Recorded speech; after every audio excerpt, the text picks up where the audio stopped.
काय काय नवीन केलेलं आहे तुम्ही सांगा.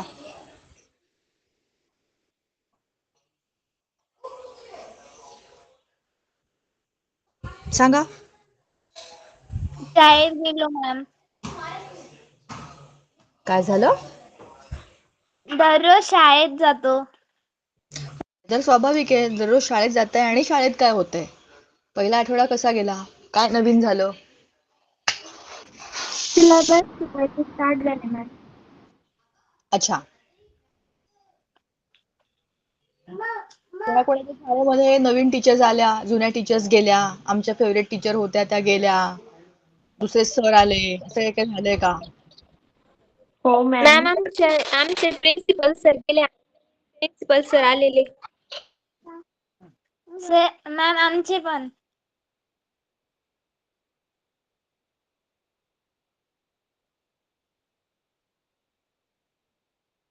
हा सॉरी, मी मध्येच म्यूट झाले होते. अजून शाळेमध्ये काय नवीन गोष्टी झाल्या? प्लेग्राऊंड नवीन झालाय.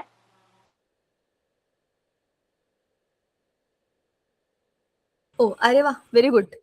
मी बोलले आणि माईक बंद झाला. बर, प्लेग्राऊंड नवीन झाला.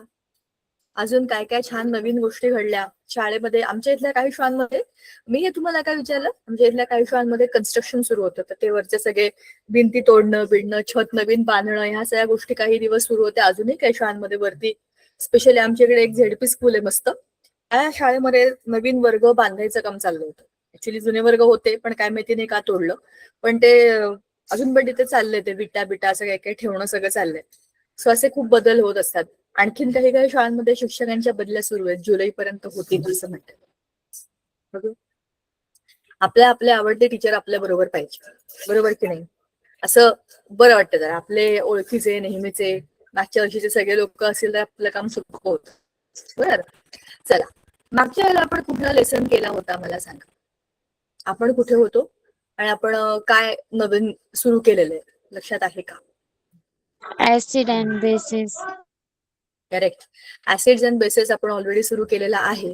त्याच्याबद्दल आपण बरीच चर्चा मागच्या वेळेला केलेली होती. आपल्याला ऍसिड्स बेसेस हा धडा ऑलरेडी मागच्या वर्षी होता, आपण बोललो होतो. आणि त्याच्यातनंच आपण पुढे हे पण बोललो की 9वीला या धड्याचं एक्सटेन्शन आहे, बरोबर? ऍसिड्स बेसेस सॉल्ट्स म्हणजे आपण त्या सबस्टन्सेसचं केमिकल नेचर काय असतं हे ऑलरेडी बघितलं होतं. तर त्याचं आपण टेस्टिंग करताना मागच्या वर्षी 8वीच्या अभ्यासामध्ये लिटमस पेपर असतील किंवा केमिकल इंडिकेटर्स असतील, जसं की मिथाइल ऑरेंज, मिथाइल रेड किंवा फिनॉफ्थेलिन, ह्या सगळ्यांचा वापर करून कलर चेंज काय होतोय आणि त्याच्यावरून दिलेल्या सबस्टन्सचा काय बरं त्याचं केमिकल नेचर आहे हे आपण शोधून काढलं होतं. हे सगळं आपल्या मागच्या वर्षी झालं होतं.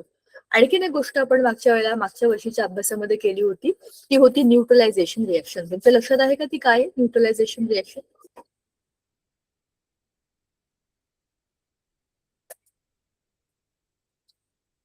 मुद्दाम विचारते मी तुम्हाला, कारण की ते सगळं डिस्कस करायचं मला आणि मागच्या वेळेला आपण जे केलं त्याच्या पुढे जायचंय. तर सांगा की मला, न्यूट्रलायझेशन रिएक्शन तुमच्या लक्षात आहे का? काय असेल न्यूट्रलायझेशन म्हणजे? तुम्हाला लक्षात असेल तर मी तुम्हाला उदाहरण सांगितलं होतं की दोन एक्स्ट्रीमली अपोजिट लोक, म्हणजे एकदम खूप बडबडा आणि खूप मस्तीखोर असे लोक जेव्हा एकत्र येतात तेव्हा त्यातनं न्यूट्रलायझेशन रिएक्शन म्हणजे न्यूट्रलाइज होतात. ते एकमेकांची एनर्जी त्याच्यामध्ये बंबार्ड होते, एकमेकांवर आपटते आणि झिरो होतात. जसं खूप स्ट्रॉंग ऍसिड घेतलं HCl आणि खूप स्ट्रॉंग बेस घेतला NaOH, तर जेव्हा ते एकमेकांच्या कॉन्टॅक्टमध्ये येतील तेव्हा काय करतील, ते एकमेकांच्या केमिकल प्रॉपर्टीज न्यूट्रलाइज करून टाकतील. म्हणजे ऍसिड ऍसिड राहणार नाही, बेस बेस राहणार नाही, बेस ऍसिडला बदलेल आणि ऍसिड बेसला बदलेल आणि त्या दोघांमुळे काहीतरी नवीनच गोष्टी बनतील, त्या असतील सॉल्ट अँड वॉटर, बरोबर? सो ह्या दोन्ही गोष्टी आपण मागच्या वेळेला बोललो होतो आणि आपण लेसन सुरू केला होता. आठवत असताना आपल्याला ऍसिड्स म्हणजे काय, बेसेस म्हणजे काय हे सांगितलं होतं. म्हणजे आपण बघितलं होतं जे आंबट असतात ते ऍसिड्स, जे तुरट कडवट असतात ते बेसेस. पण त्याचं केमिकल टेस्टिंग करताना लिटमस वगैरे सगळं जर आपण सोडलं तर त्याची डेफिनेशन आपल्याला मागच्या वर्षी नव्हती, जी यावेळेला आहे. तर यावेळेला आपल्याला त्याची Arrhenius theory of acids and bases असा जो पार्ट आहे तो आपण मागच्या वेळेला केला होता. एक टेबल दिलं होतं आपल्या बुकमध्ये, ते आपण सॉल्व्ह केलं होतं. तुमच्या लक्षात असेल तर ते टेबल असं होतं पुढचं की कुठे गेलं ते टेबल, अरे ह्याच्यात नाहीये, ते PPT मध्ये नाहीये. या पीपीटी मध्ये नाहीये, मराठीच्या पीपीटी मध्ये ते आहे. तर त्याच्यामध्ये पुस्तक त्याच्यामध्ये आपण हे बघा, हे टेबल कॉलम ए आणि बी ह्या दोघांना पण आपण फिलअप केलं होतं. आपल्याला त्या कंपाऊंडची नावं दिलेली होती, त्यांचे मॉलिक्युलर फॉर्म्युला दिले होते. आपण त्याला त्याचे रॅडिकल्स वेगवेगळे सेपरेट करून प्लस आणि मायनस चार्जेसच्या गोष्टी सेपरेट करून लिहिल्या होत्या. आणि त्याच्यामध्ये जर H प्लस आले तर आपण त्याला ऍसिड्स म्हटलं होतं, OH मायनस आले तर आपण बेसेस म्हटलं होतं, आणि खाली सॉल्ट्स आहेत त्याच्यामध्ये ऍसिड पण नाही, बेस पण नाही, असे सगळे सबस्टन्सेस, म्हणजे H प्लस पण नाही, OH मायनस पण नाही, हे सगळे इथून आहेत बघा. NaCl पासून खाली तुम्ही हे सगळे बघा एक्झाम्पल्स. ह्यांच्या मॉलिक्युलर फॉर्म्युलामध्ये जेव्हा तुम्ही त्याचे रॅडिकल्स बनवून त्याला सेपरेट करून ऑब्झर्व करा, तुम्हाला H प्लस पण दिसणार नाही, OH मायनस पण दिसणार नाही. म्हणजेच काय, ना ते ऍसिड आहेत ना ते बेस आहेत. मग ते कोण आहेत? ते आहेत न्यूट्रल कंपाऊंड्स किंवा ते आहेत सॉल्ट्स. बरोबर. तर ह्या सगळ्या गोष्टी आपण मागच्या वेळेला बघितल्या होत्या. त्यानंतर आपण पुढचा मुद्दा जो सुरू केला होता तो होता आयनिक कंपाऊंड्स. आपण हे पण डिस्कस केलं होतं. त्यानंतर मी तुम्हालाच विचारलं होतं की मला सांगा की आयनिक कंपाऊंड्स बनतात म्हणजे काय बनतात. NaCl कसं बनतं, Na प्लस आणि Cl मायनस, ह्या सगळ्याचं आपण डिस्कशन मागच्या वेळेला केलेलं होतं. आता आयनिक कंपाऊंड्स म्हणजे काय, जे आयन्सने बनलेले आहेत असे कंपाऊंड्स म्हणजे आयनिक कंपाऊंड्स. आयन्स म्हणजे काय, जे ऍटम्स पासून बनलेले असतात तसेच आयन्स. चला तर तुम्ही मला सांगा की तुमच्या काय लक्षात आहे, आयन्स कसे बनतात. यावेळेला मी तुम्हाला जास्त प्रश्न विचारणार आहे, म्हणजे काय होईल, इंटरेक्शन होत राहतील, हो की नाही, सांगा.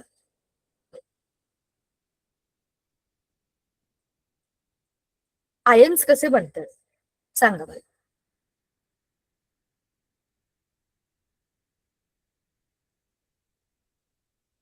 एवढी शांतता, ह्याचा अर्थ काय आहे, काहीच लक्षात नाही. चला, आयन्स कसे बनतात सांगा पटकन कोणतरी, जे आठवतंय ते, जसं आठवतंय तसं.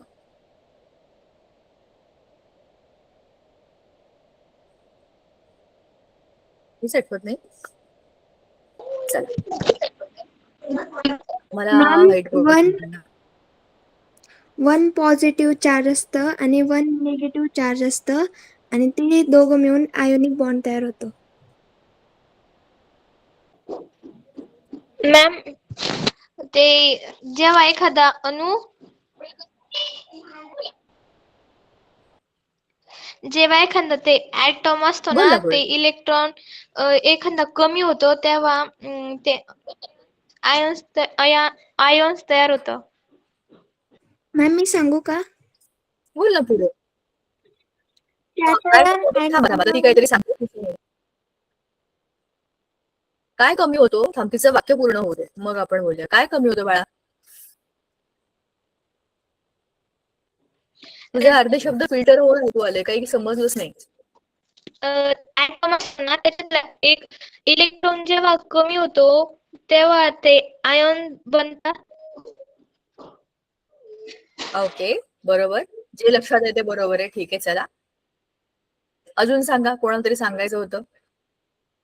कॅटायन अँड अनायन मध्ये जे अट्रॅक्शन होतं ना, त्यामधून आयोनिक बॉन्ड तयार होतो. बरोबर, पण कॅटॅन आणि आयन कुठून आले.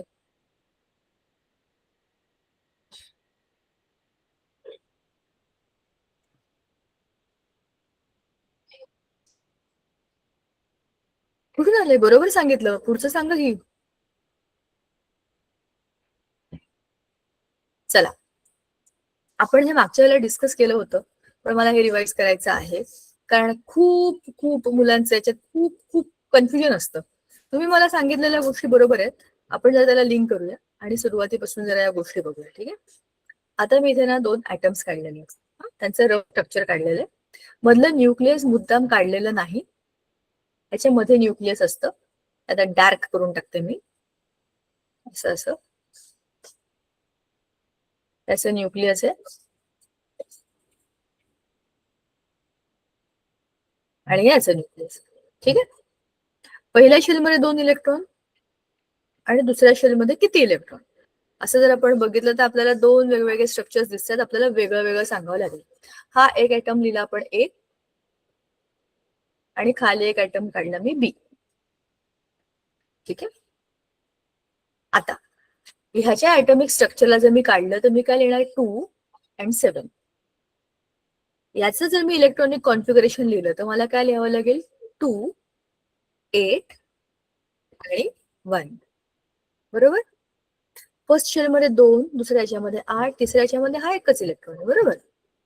आणि याच्या फर्स्ट शेलमध्ये 2 इलेक्ट्रॉन आणि पुढच्या शेलमध्ये 6 आहेत, 6 आणि एक हा 7वा यांचा 7 इलेक्ट्रॉन.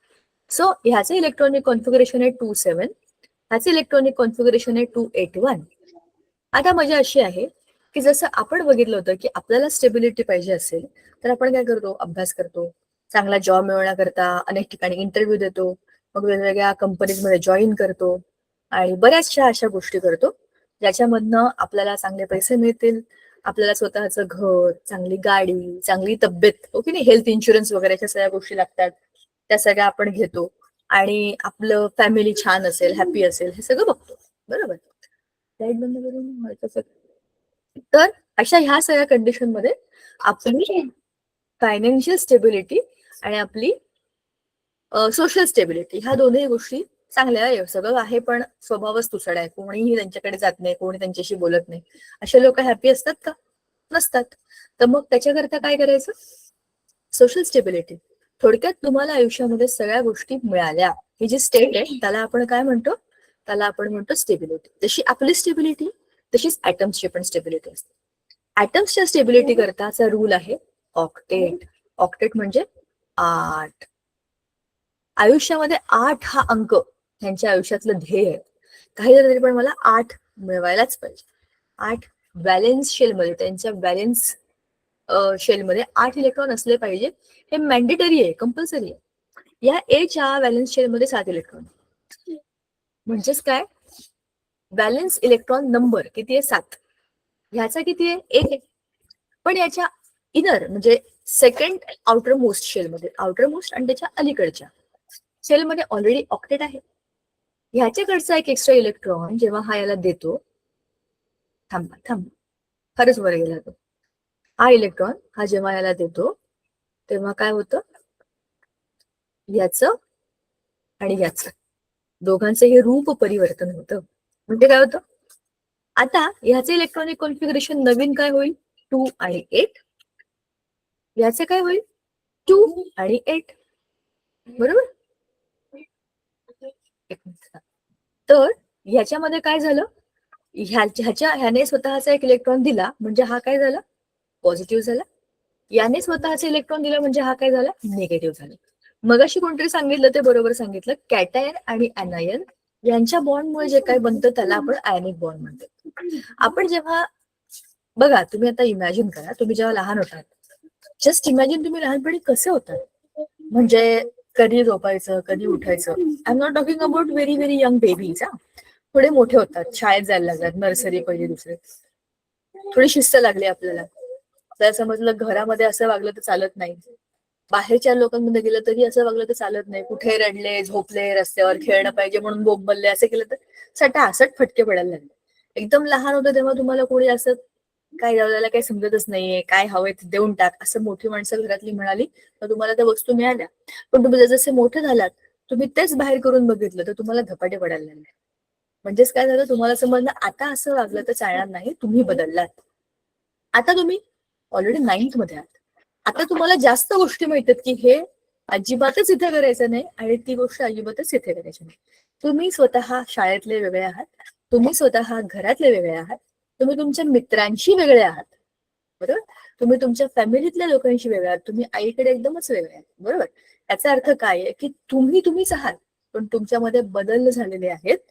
हे तुम्हाला समजलंय की तुम्हाला स्टेबिलिटी पाहिजे ना, तुम्हाला शाळेमध्ये जाऊन घरातल्यासारखं वागून चालणार नाही, तुम्हाला तिथे स्टेबल व्हायचंय.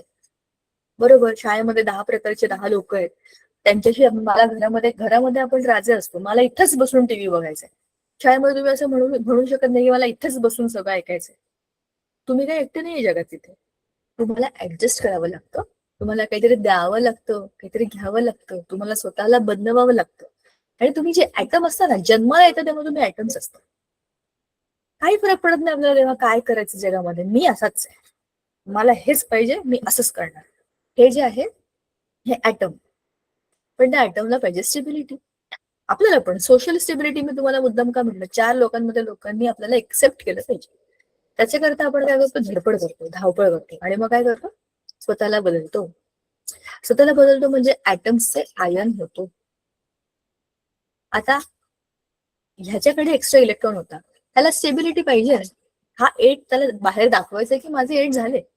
त्याच्याकरता हा स्वतःचा 1 घालवतो. म्हणजे काय करतो, स्टेबिलिटी तर मिळवतो, पण ऍटम म्हणून राहत नाही, त्याची आयडेंटिटी बदलते, मग तो बनतो आयन. पॉझिटिव्ह झाला की तो काय असतो, cation. Cations are always positive, बरोबर. मग दुसरा असतो इथे निगेटिव्ह चार्ज झालेला ऍनायन. ऍनायन म्हणजे काय, निगेटिव्हली चार्ज. ह्याच्याकडे दुसऱ्यांचा इलेक्ट्रॉन आलाय, दुसऱ्यांची जबाबदारी स्वतःच्या अंगावर घेतली, निगेटिव्ह झालाय. तो जबाबदारी म्हणजे ऍडिशनल माणूस त्यांच्या घरात आलेला, तो आहे ते काय कमी होतंय की आणखीन एक वाढला, असं होतं ना. आणि मी तुम्हाला नेहमी सांगत होते आधी सुद्धा की जो देतो तो नेहमी खुश असतो. खुश असतात ते पॉझिटिव्ह असतात, जे घेतात ते निगेटिव्ह असतात, टेन्शन असतं.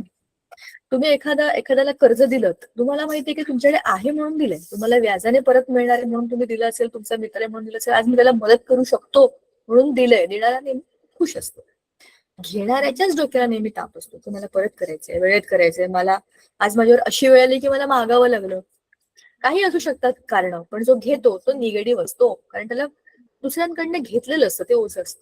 पण जो देतो तो हलका असतो.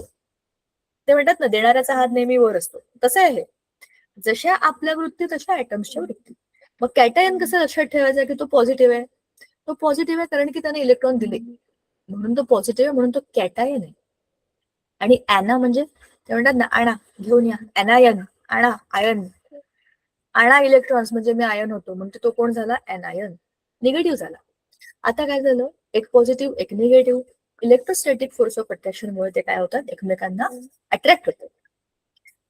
हा युनिव्हर्सचा रूल आहे, 2 एक्झॅक्टली अपोजिट गोष्टी एकमेकांकडे अट्रॅक्ट करतात, त्या एकमेकांबरोबर काय बरोबर म्हणतात, ते आकर्षण असतं म्हणून ते एकमेकांना अट्रॅक्ट करतात. जसे की तुम्ही आपल्या ह्याच्यामध्ये पण बघा, आपले मित्र बघा, आपण म्हणतो आमचे ना, आमची वेवलेंथ जुळेल म्हणून आमची खूप चांगली मैत्री आहे. पण तुम्ही हे बघा, तुम्ही पण खूप बडबड करताय आणि तुमची मैत्रीण पण खूप बडबड करते, तुमची मैत्रीण नाही टिकू शकत.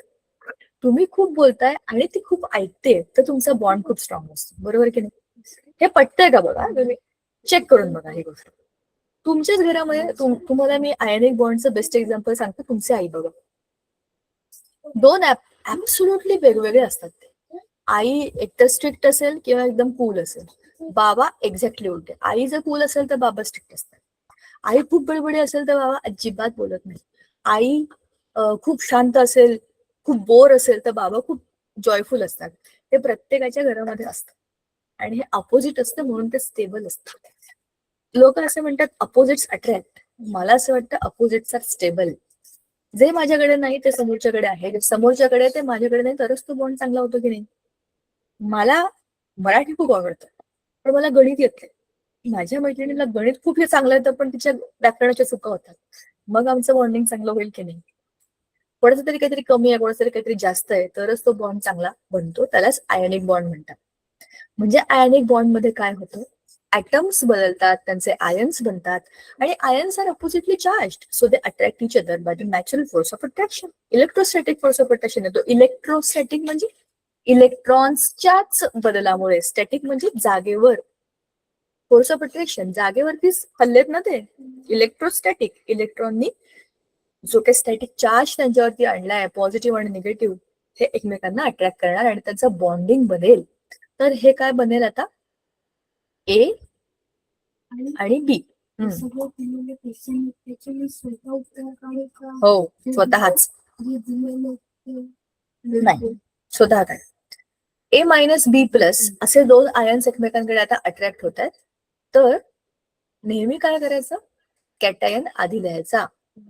तर आता हा काय बनेल, बी ए.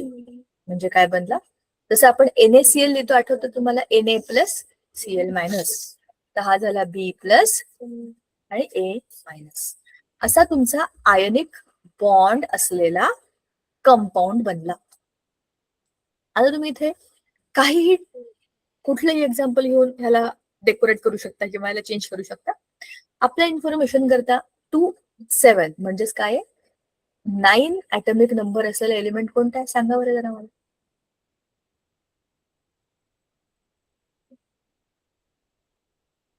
सांगा. फ्लोरीन आहे ना, हा फ्लोरीन आहे. ठीक आहे. आणि हा आहे सोडियम. मग हा कंपाऊंड कोणता बनला NaF. जसा NaCl आहे तसा सोडियम फ्लोराईड हा आपला कंपाऊंड बनला. आम्ही का बनवला मुद्दाम बनवला. आपण नेहमी NaCl पुस्तकामध्ये पण तसाच आहे. आपण कुठलंही फॉर दॅट मॅटर चेंज करू शकतो. किती स्टेबल आहे असा खरंच बनतो का या सगळ्या नंतरच्या गोष्टी येतात. ठीक आहे. समजलं कसा आयोनिक बॉन्ड बनतो. आयोनिक बॉन्ड बद्दल आपल्याला ऑलरेडी डिस्कशन आपण केलेलं होतं आधी पण केलेलं होतं. पण हे मुद्दाम का सांगतेय कारण ह्याच्यावरती बेस्ट आपल्या पुढच्या कन्सेप्ट आहेत बघा. तर काय बनतात त्याच्यामध्ये आयन्स बनतात. Positive and negatively charge ions do attract each other आणि they make the ionic bonds. असे जे काही आयनिक कंपाऊंड असतात they have high melting and boiling points. They are crystalline solids at room temperature. Ionic कंपाऊंडच्या सगळ्याच्या सगळ्या properties लिहिताना we think about NaCl. आपल्या घरातलं मीठ खाण्याचं मीठ दॅट इज NaCl सॉल्ट.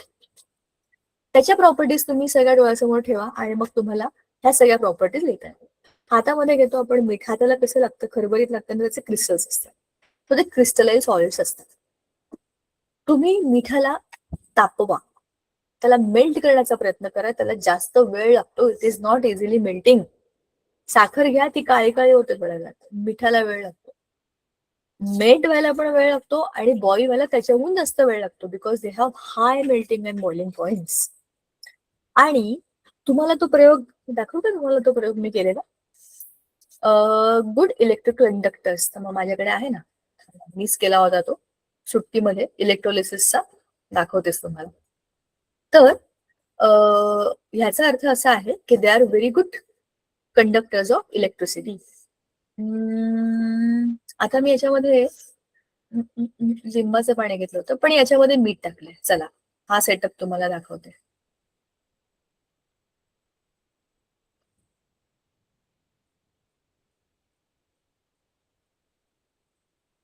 एक सेकंड स्क्रीन शेअर करते so that you can see this. मी तुम्हाला ज्या गोष्टी करायला सांगते त्यातल्या खूप साऱ्या गोष्टी मी स्वतः पण करते. सो तुम्हाला ते मी दाखवते आता. पण मला माझा कॅमेरा जरा बंद करायला पाहिजे उगाच त्याच्यामुळे आपलं काम अडकायला नको.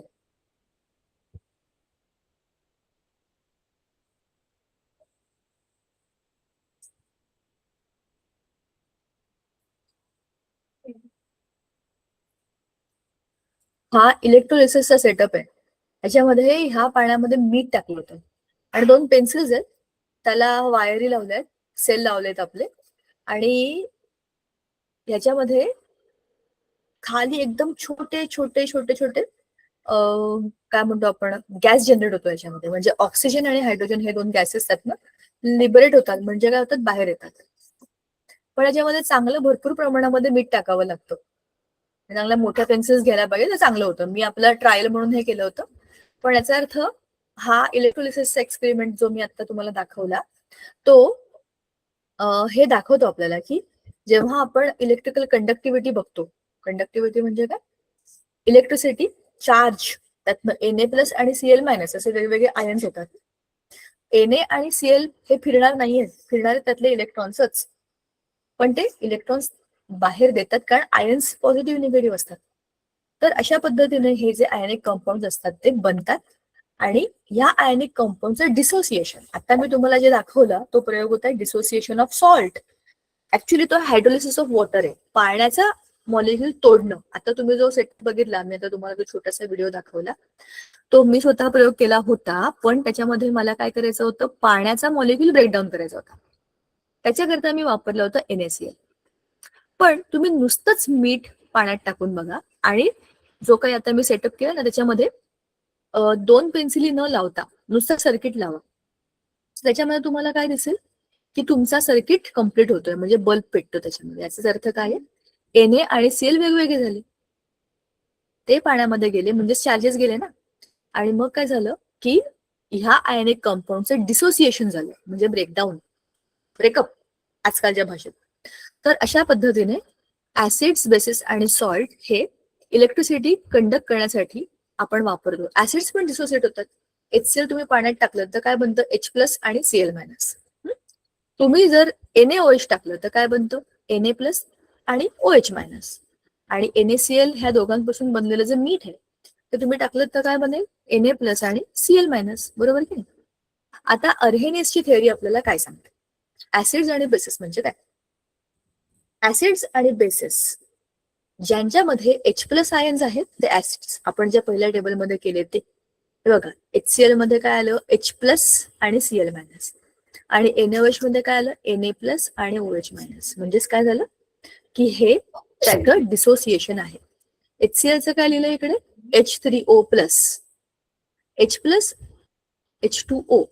HCl+ H2O ची काही गरजच नाहीये. H3O+, आपण एक पॉझिटिव्ह चार्ज दाखवलं त्यांनी. थोडक्यात पाण्याच्या मॉलिक्युल बरोबर H जातो असं दाखवलंय, पण मुळात HClच ब्रेक होईल, H+ आणि Cl- असं बनेल. बरोबर, ती पहिली स्टेज आहे. तर अशा पद्धतीने डिसोसिएशन होतं. म्हणजेच काय होतं? H+ आला की ऍसिड बनतं, OH- आला की बेस बनतं. आता पुढची concept, strong acid, strong base, weak acid, weak base. Acid आहे आणि बेस आहे एवढंच फक्त पुरेसं नाहीये. किती स्ट्रॉंग ऍसिड आहे?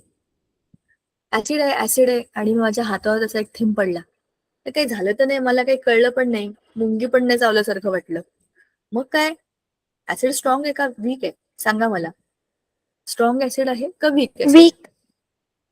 वीक करेक्ट, वीक ऍसिड आहे. पण एक बाटली उघडली ऍसिडची, नुसतं झाकण उघडलं कुठेतरी लांब रूम मध्ये, तर त्याच्या नाकामध्ये आमचा वास गेला एवढा लांब थांबून सुद्धा. काय आहे? Strong strong, Strong very very acid. Strong acid. Perfect, very very strong. आणि ह्याच्यामध्ये आपले सगळे जे लॅब मध्ये आपण वापरतो ते वाले ऍसिड्स येतात, जसं की HCl, H2SO4. याच्यामध्ये काय आहे? खूप स्ट्रॉंग. म्हणजे तुम्ही त्याचं झाकण उघडलं की त्याच्या फ्युम्स बाहेर यायला लागतात, आणि त्याच्या फ्युम्स मध्ये काय असतं? ते स्वतःच ऍसिड असतो की नाही. HClच्याच फ्युम असतात आणि H2SO4, HNO3 हे असे खूप डेंजरस ऍसिड्स असतात. आणि त्यांच्या फ्युम्स आपल्या लॅबमध्ये सगळे पसरतात, आपल्याला समजतं की ते ऍसिड्स आहेत. आणि ह्या ऍसिडचा एक थेंब जमिनीवर पडला तर जमिनीला खड्डा पडतो, हातावर पडला तर स्किन बर्न होईल. बरोबर की नाही? तुम्हाला आपल्या घरातले ते हार्पिक बिरपिक टॉयलेट क्लीनर माहिती आहेत ना? त्यांच्यामध्ये पण ऍसिड्स असतात. बघा, तुम्ही टाकून बघा त्यांना. बाथरूम मध्ये कोणी टाकलं असेल किंवा तुम्ही जरी कधी क्लीन केलं असेल, तुम्हाला असा अनुभव आलाय का? सांगा बरं मला. हार्पिक बाथरूम मध्ये टाकलंय तर तुम्हाला कसं जाणवतं ते?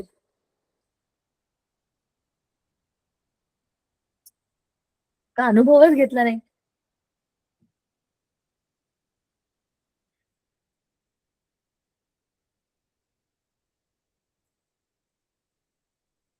मॅम एकदा हाती सांगितलं इथे काय झालं? अनुभव घेतलाच नाही तुम्ही कोणी? मॅम एकदा हाती हातावर सांडलं होतं. आई शपथ. मग खाली येत होती. काय होत होतं? ते होतं की एकदा थांब थांब थांब, तू ना हे चॅटबॉक्स मध्ये टाक, कारण मला ऐकू नाही आलं आणि मला ऐकायचंय तू जे काय सांगत होतीस ते. हार्पिक हातावर सांडलं एवढंच कळलं, पुढे काय झालं कळलं नाही. आणि खूप डेंजरस गोष्ट वाटते मला. तोपर्यंत मीच माझा अनुभव सांगते. एकदा काय झालं, ते हार्पिकचं बाथरूम क्लीनर येतं बघा लाल लाल रंगाचं, ते मी टाकलं होतं फ्लोअर क्लीन करण्यासाठी. पण नवं होतं, मी त्याच्या आधी कधी वापरलं नव्हतं. ते टाकलं, दरवाजा लावून घेतला आणि थोड्या वेळाने मी गेले. आणि जसा मी दरवाजा उघडला त्याचा जो वास माझ्या, तरी पण मी खूप टाकलं नव्हतं, पाण्यामध्ये डायल्यूट करून सगळे पसरवलेलं होतं. त्याच्या ज्या काही भयंकर फ्युम्स माझ्या नाकात गेल्या, डोळ्यात गेल्या, म्हटलं बापरे, दिस इज सो डेंजरस. म्हणजे मी घेतलं होतं जेमतेम एवढंच. किती घेतलं असेल? एक हंडी 10-15, मॅक्झिमम 20 ml घेतलं असेल. पण त्याच्या फ्युम्समुळे अच्छा इरिटेट होत होतं. बरोबर आहे, स्किनवर पडल्यामुळे. तरी ते लिहिलेलं असतं, keep away from the children, keep it away from the eyes. डोळ्यावर वगैरे पडलं तर खूप पाण्याने धुवा, आणि खूपच वाटलं तर डॉक्टरकडे जा, हे त्याच्यावर इन्स्ट्रक्शन लिहिलेल्या असतात. सो इतकं ते डेंजरस असू शकतं.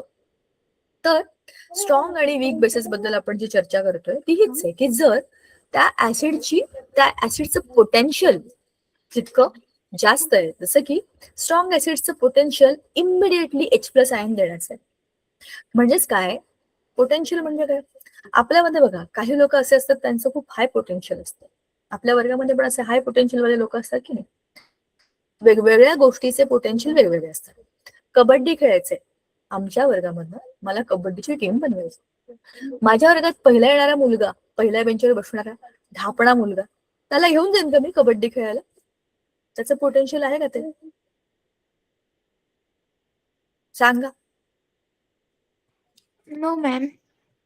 No ma'am. समोरच्या टीम मधून मुलं त्याला अशी पकडून टाकून देतील तिकडे, त्याचं ते पोटेन्शियल नाहीये.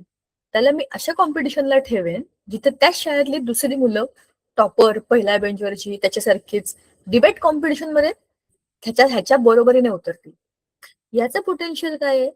या मुलाचं पोटेन्शियल जो पहिल्या बेंचवर बसला आहे, जो एकदम एकदम अभ्यासू आहे, स्टुडिओचा, त्याला बाकीच्या कुठल्या गोष्टी आवडतच नाही, त्याला तेच आवडतं, त्या मुलाचं पोटेन्शियल आहे अकॅडमिक्स मध्ये. पण जो शेवटच्या बेंचवरचा मुलगा आहे, त्याला सगळ्यांना आपण बॅक बेंचर्स म्हणतो, ते खरे वर्गातले स्टार्स असतात. तुम्हाला असं वाटतं का? बघा, मला खरं सांगा. तर तुम्ही म्हणाल काय आम्हाला उलट सांगता तुम्ही, आम्हाला सगळ्यांना पहिल्या बेंचवर बसायला आवडतं. मी पण फर्स्ट बेंचर येते, मी फर्स्ट बेंचर अजूनही आहे. कुठल्याही कार्यक्रमाला, कुठल्याही प्रोग्रामला, कुठल्याही लेक्चरला गेलं तर मी पहिल्या बेंचवर असते. पण मला माहिती आहे लास्ट बेंचर स्टार्स असतात, कारण त्यांच्या डोक्यामध्ये त्यावेळेला ज्या गोष्टी चाललेल्या असतात, समोरच्या गोष्टी, डोक्यातल्या गोष्टी काहीतरी वेगळं चाललेल्या असतात. सो मी त्याला अप्रिशिएट करते.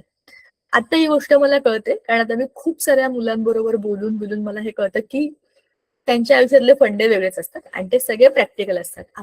आपण बॅकबेंचर सारखा विचार करत नाही.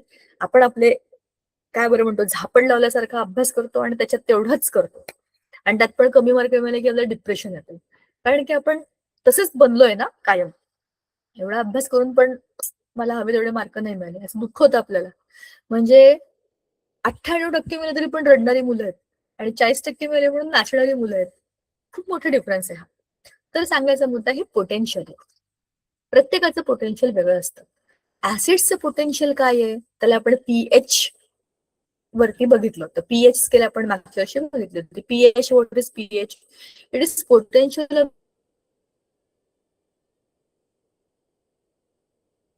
Giving H+ science. बरोबर? H+ लगेच डिसोसिएट होतात, आणि जरी डिसोसिएट नाही झाले, कॉन्सन्ट्रेटेड HCl तुम्हाला डिसोसिएट करायची गरज नाही. स्वतःच असं बनलेलं आहे, त्याचं पोटेन्शियलच एवढं हाय आहे, ते बनलंच असं दोन डेंजरस गोष्टींना एकत्र घेऊ नये की ते अटॅकच करतं तर ते संपवून टाकतं. ओके. सो हे त्याचं पोटेन्शियल आहे. तसंच पोटेन्शियल बेसिसचं पण आहे. स्ट्रॉंग ऍसिड्स तसेच स्ट्रॉंग बेसिसचं पोटेन्शियल काय, to give OH- immediately in high proportion. खूप जास्त प्रमाणामध्ये OH द्यायचा. NaOH मध्ये 50% OH आहे. जेव्हा NaOH चा एक मॉलिक्यूल ब्रेक डाऊन होतो, तुटतो, तेव्हा जेवढे Na+ बनतात तेवढेच OH- बनतात. 50% OH- इमिडिएटली मिळालं तुम्हाला. सो ते स्ट्रॉंग बेस आहे की नाही. जसं इथे HCl मध्ये H+ 50% H+ मॉलिक्युल तुम्हाला देऊन टाकलं, किती स्ट्रॉंग ऍसिड येते, बरोबर आहे.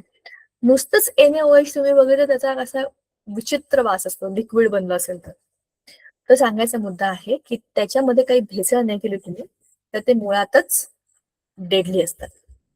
आणखीन जेव्हा ते पाण्यामध्ये मिसळतात तर ते इमिडिएटली एकमेकांपासून सेपरेट होतात. It's just like arrange marriage. हे आपले इंडियन मॅरेजेस असतात, ते मरून जाऊ पण आम्ही एकमेकांसोबतच राहू, किती पण त्रास झाला एकमेकांचा आम्ही जीव खाऊ पण आम्ही एकमेकांसोबतच राहू. इंडियन मॅरेजेस, टिपिकल इंडियन आयनिक बॉन्ड्स आहेत. ते आयन सारखे एकमेकांना अपोजिट आहेत म्हणून ऍडजस्ट करून राहत आहेत. हॅपी आहेत का? आहेत सिच्युएशन प्रमाणे हॅपी आहेत ते. पण जेव्हा ते फ्री होतात, कधी फ्री होतात? पाण्यात गेल्यावर. म्हणजे ते तुटतात कधी? जेव्हा ते NaOH राहत नाही, NaCl राहत नाही, HCl राहत नाही. पाण्यात गेले की कसलं NaCl? Na वेगळा, Cl वेगळा. मरेपर्यंत एकत्र राहतात. मरणं म्हणजे पाण्यात जाणं. NaCl पाण्यात गेलं की Na झाला वेगळा, Cl झाला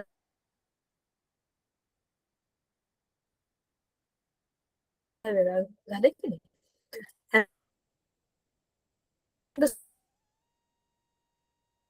सो हे खूप मोठ्या प्रमाणामध्ये आणि खूप इझिली H+ आहे, OH- आहे त्याच्यात. मग वीक ऍसिड आणि वीक बेसेस कोण असतील? वीक ऍसिड आणि वीक बेसेस हे गरीब बिचारे असतात, त्यांना द्यायचं असतं पण त्यांच्याकडे मुळातच कमी असतं. त्यांना सोडायचं पण असतं पण घरातले जाऊ देत नाही. आता हाच कबड्डी प्लेअर मुलगा ज्याला कबड्डीमध्ये नॅशनल लेवलची मॅच खेळायला जायचं, घरातले म्हणतात गाढवा आता आता तरी अभ्यास कर, तुझी 10वी जवळ आली. त्याला जायचंय कबड्डीची नॅशनल खेळायला, घरात तर त्याचा पायच पकडून बसेल, काय कबड्डीमध्ये तो टांग मारून येईल सांगा बरं तुम्ही. ते आहेत वीक ऍसिड्स आणि वीक बेसेस. करायचंय काहीतरी वेगळं, करावं लागतंय काहीतरी वेगळं. उदाहरण बघा, ऍसिटिक ऍसिड उदाहरण दिलेलं येतं CH3COOH. याच्यामध्ये हायड्रोजन किती आहेत बघा, 4 आहेत. इथे 3, इथे 1, 4 हायड्रोजन पण अडकलेले आहेत ना. कसा तरी एकच इकडचा हायड्रोजन बाहेर जातो हळूहळू जातो. 4 पैकी 1 जातो, तो पण हळूहळू जातो, मग तो वीक ऍसिड आहे. कळलं का? तसंच वीक बेस मध्ये काय बघा, कॅल्शियम हायड्रोक्साइड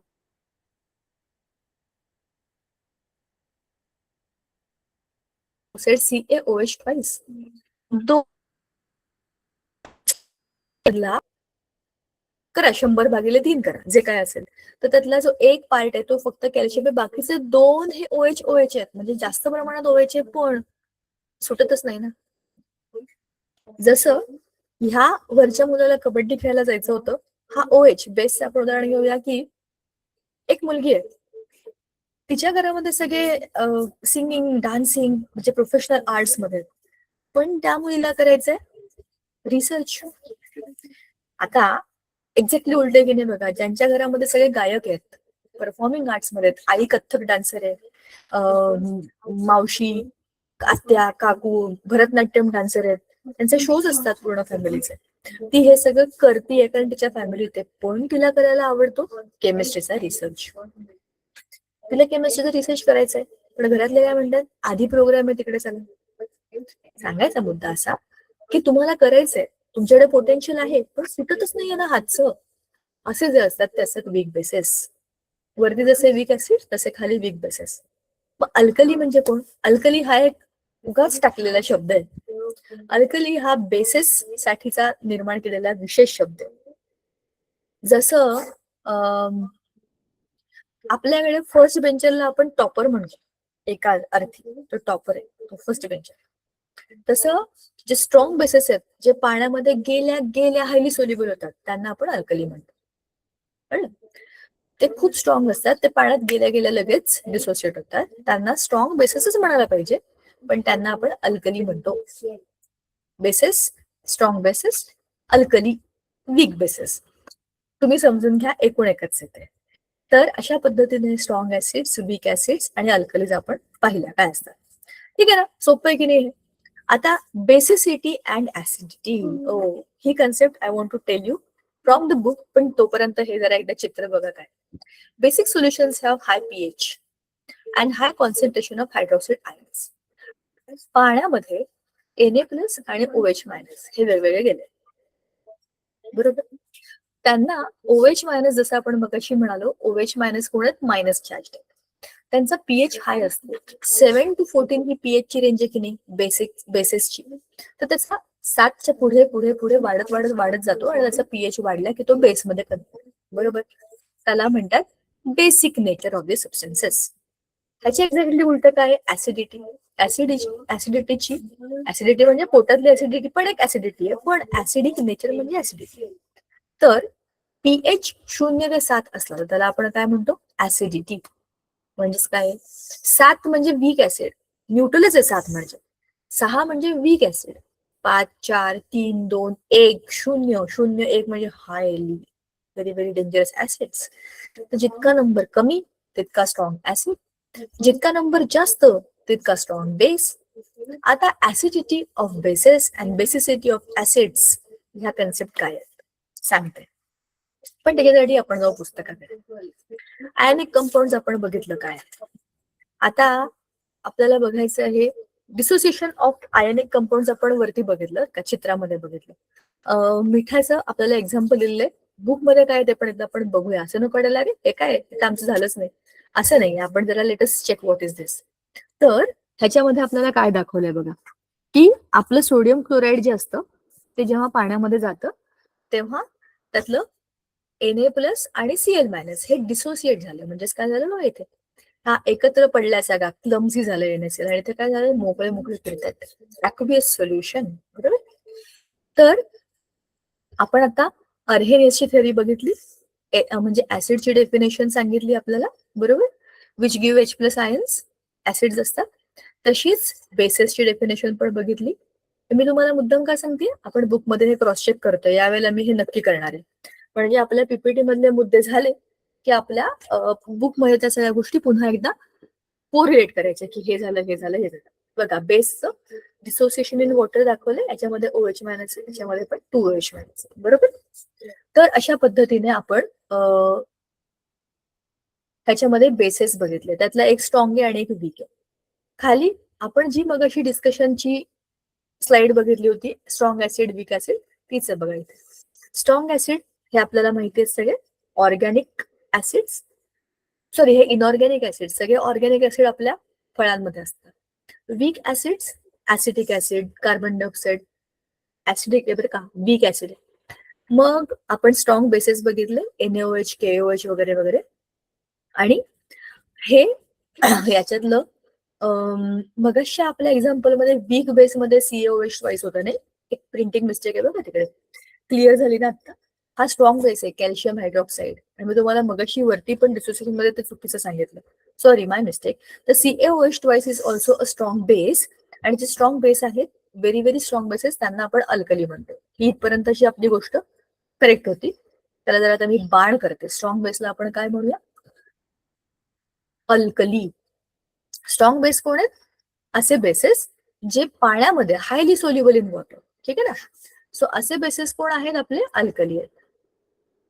आता वीक बेसेस म्हणजे कोणते, जे पाण्यामध्ये गेल्यावरती OH- आयन देतात पण खूप स्लोली देतात. त्याचं एक्झाम्पल आपल्याला अमोनिया असं दिलेलं आहे. अमोनिया तर गॅस, याच्यात OH कुठे आला, पाण्यामध्ये असतं ना H2O. तर त्याच्यामध्ये हा जो हायड्रोजन आहे त्याचा, हा तिथल्या OH बरोबर रिॲक्ट करतो, म्हणजे डिसोसिएट होतो आणि OH- क्रिएट करतो, पण स्लोली स्लोली करतो. ठीक आहे. आता खाली आपल्याला एक चार्ट दिलेला आहे, number of H+ obtain from one molecule. किती आले याच्यामध्ये, किती H आले, किती आले, किती आले, किती आले, याच्यावरून आपण त्याचं प्रमाण चेक करणार आहे. याच्यामधून एकच जातो बरं का. मग तुम्हाला जे सांगितलं 4 आहेत पण एक जातो, कारण का हा वीक ऍसिड आहे. ह्याच्यामधनं किती जातात हे आपल्याला चेक करायचंय, हे तुम्हीच चेक करायचंय. आता basicity of acids. The number of H+ ions obtained by dissociation of one molecule of an acid is called its basicity.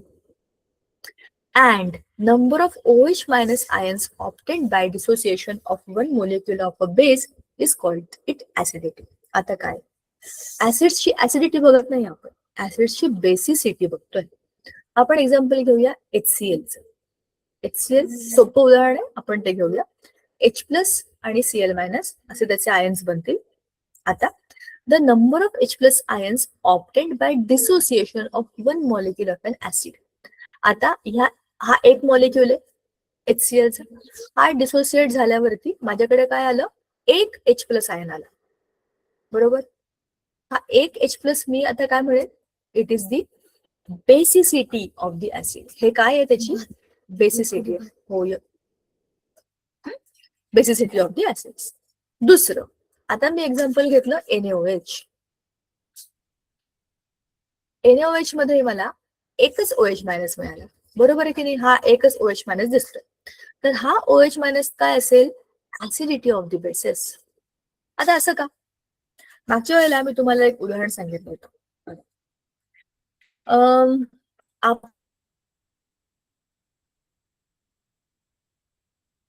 पण ऍसिडिक नेचरसाठी आई बघूया आणि बेसिक नेचरसाठी बाबा बघूया. म्हणाल काय आई, आणि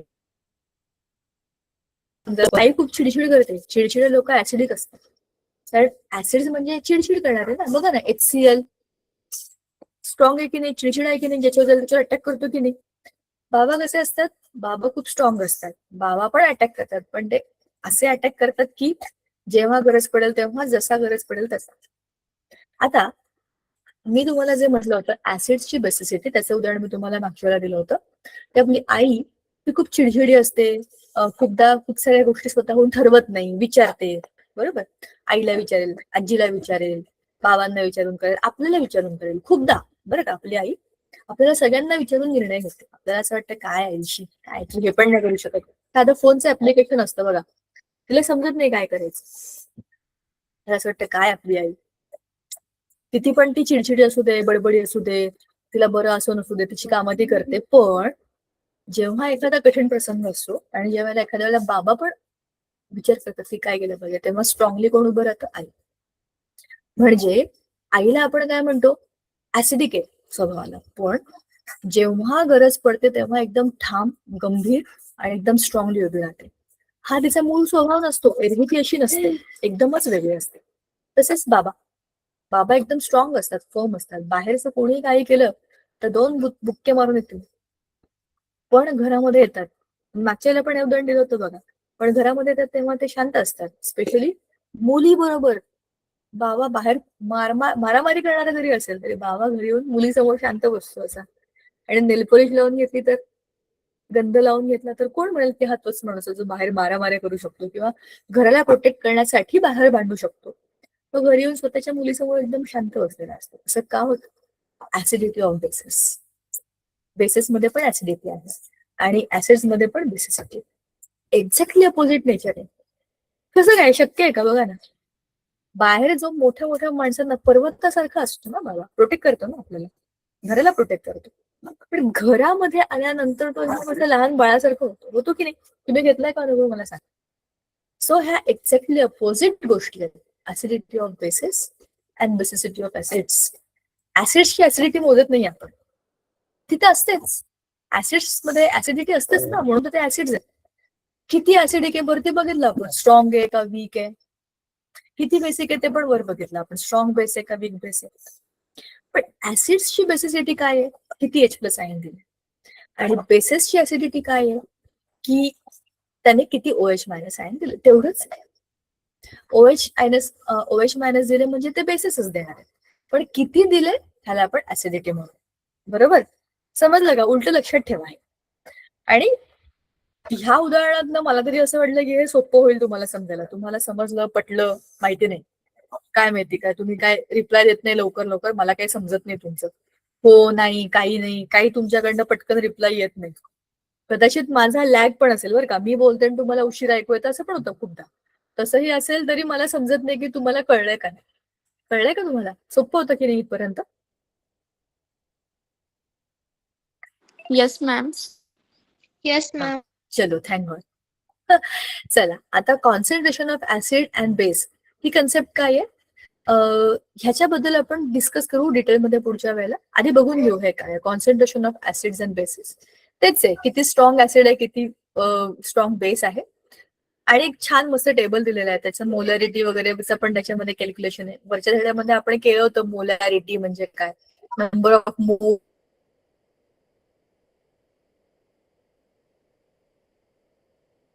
मोल्स, बरोबर.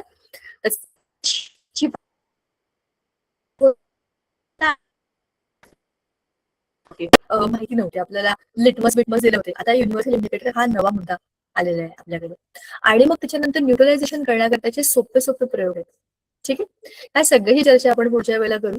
आणि ऍसिड्स विथ मेटल, अच्छा हे खूप इंटरेस्टिंग आहे. पण करायला जाऊ नका, सोन्या बिन्याला ऍसिड मध्ये टाकू नका, सध्या सोनं फार महाग आहे. असं करायला गेलं तर तुम्हाला एक झापडच बसेल की हा प्रयोग करायची काय गरज होती. पण आपण सोप्या अल्टरनेटिव्हने ते कसं करू शकतो ते पण पुढच्या वेळेला बघूया. आणि मग बेसिस, नॉन मेटल्स वगैरे याची रिॲक्शन, बायकार्बोनेट्स बरोबरची रिॲक्शन, हे सगळं आहे आपल्याला. आणि सॉल्ट डिसोसिएट झाल्यानंतर ऍसिडिक आहेत का, बेसिक आहेत का, न्यूट्रल आहेत, हे पण आहे बरं का. आणि मग वॉटर ऑफ क्रिस्टलायझेशन हा शेवटचा टॉपिक आहे. हे झालं की आपला धडा संपेल. आणि जसं मी तुम्हाला म्हटलं होतं इलेक्ट्रोलिसिस, त्याचा पण एक एक्सपेरिमेंट आहे, सोपा आहे, काहीच कठीण नाहीये. आणि इलेक्ट्रोलिसिस ऑफ वॉटर पण तुम्हाला असायला पाहिजे की त्यातनं तुम्हाला हे कळेल की कसं कसं डिसोसिएट होतं आणि याच्यामध्ये सॉल्टचं काम कसं असतं. खूप इंटरेस्टिंग आहे. आणि हे सगळं आपण पुढच्या वेळेला बघू, जितकं जमेल तितकं नक्की कम्प्लीट करू. ठीक आहे, चला भेटूया